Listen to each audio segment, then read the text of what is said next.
Olá pessoal, muito bem-vindo aqui no canal Tony Rodrigues Além da Notícia para mais um vídeo. Eu peço que você verifique a sua inscrição no canal e lembre-se de deixar o seu gostei. Hoje nós vamos vamos comentar esta matéria que vem diretamente de Sergipe, do Tribunal Regional Eleitoral de Sergipe, que indeferiu a candidatura de Danilo Sampaio II, do PT.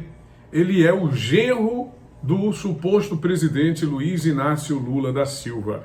E a candidatura desse senhor Danilo foi indeferida exatamente pelo fato dele ser genro do Lula.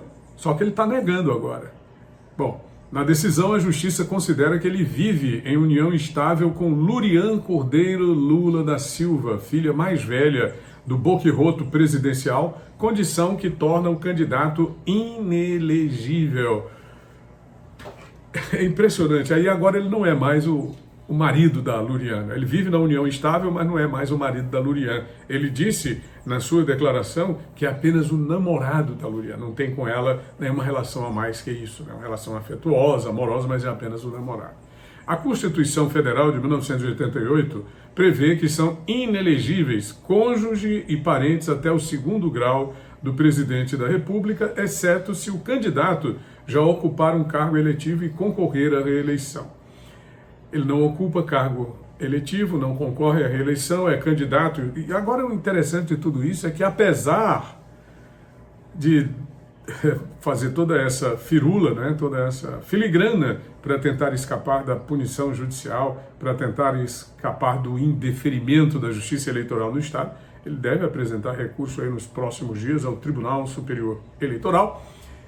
E aí a história pode ser outra, né? Porque, bom, mas ele está em terceiro lugar na disputa. Eu pensei que o fato de ser genro do Lula, marido da Lurian, a Lurian é uma figura nacional. Você deve lembrar bem da campanha eleitoral de 1989, Collor e Lula, quando a Miriam Cordeiro, que é a mãe da Lurian, denunciou às vésperas da eleição que o Lula tinha tentado provocar uma situação de perda para a filha do casal na época. Ele não queria que a Lurian nascesse. Então ela é uma figura nacional. Sempre esteve ao lado do pai, sempre apoiou as iniciativas eleitorais do pai. Nunca ela abandonou o Lula e nem foi abandonada por ele, convenhamos. Né? Agora o cara dizer que tem união estável, mas não é marido, é namorado.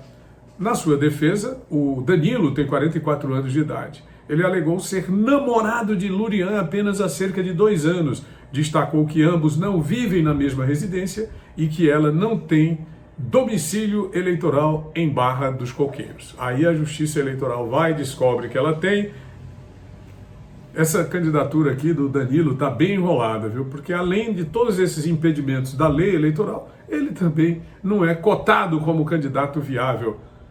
Ele está em terceiro lugar. Talvez até conseguisse avançar, né, com o apoio do Lula. Vai que o Lula deixa de ir nas outras cidades e vai lá. Como é que é o nome da cidade aqui? Barra dos Coqueiros, para dar o seu aval, para dar a sua fala em favor do Danilo Sampaio II e de repente ele avança na eleição. Mas eu lembro bem que em 2008 o Lula tentou eleger um dos seus filhos para vereador em São Bernardo do Campo.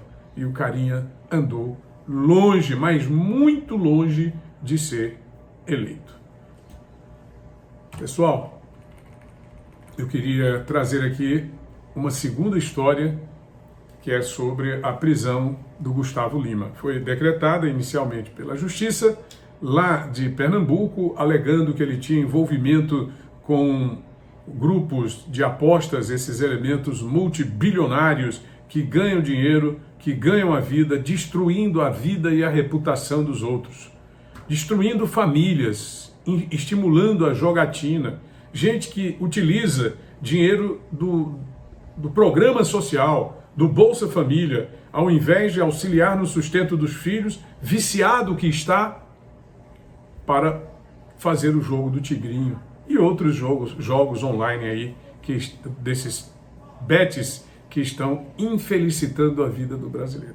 Bom, ele foi acusado de participar, parte da sua fortuna seria decorrente disso, de dar amparo e apoio para os elementos que integram esse grupo criminoso que está sendo investigado pela Justiça de Pernambuco e outros estados brasileiros e foi considerado foragido. O que é que a legislação entende como foragido? O elemento tem a sua prisão decretada. Ele não se apresenta e ele não é encontrado no lugar onde reside, onde labuta, onde trabalha, labora. Então ele é considerado um foragido. Ele estava nos Estados Unidos e, primeiro, a Polícia Federal encaminhou informações para a Interpol, que é a Polícia Internacional. E segundo, a própria juíza do caso determinou que essas informações fossem encaminhadas para a Polícia Internacional com o mandado a fim de ser cumprido. Fosse o caso dos Estados Unidos. Mas aí, na própria terça-feira, 24 de setembro, tem aqui uma informação que diz o seguinte: por meio de uma nota enviada à imprensa, a defesa de Gustavo Lima informa que recebe com muita tranquilidade e senso de justiça a decisão proferida pelo desembargador do TJPE, Tribunal de Justiça de Pernambuco, Eduardo Guilhode Maranhão, que concedeu o habeas corpus. Está livre, portanto, pelo menos por enquanto, o cantor Gustavo Lima. Tony Rodrigues, Além da Notícia.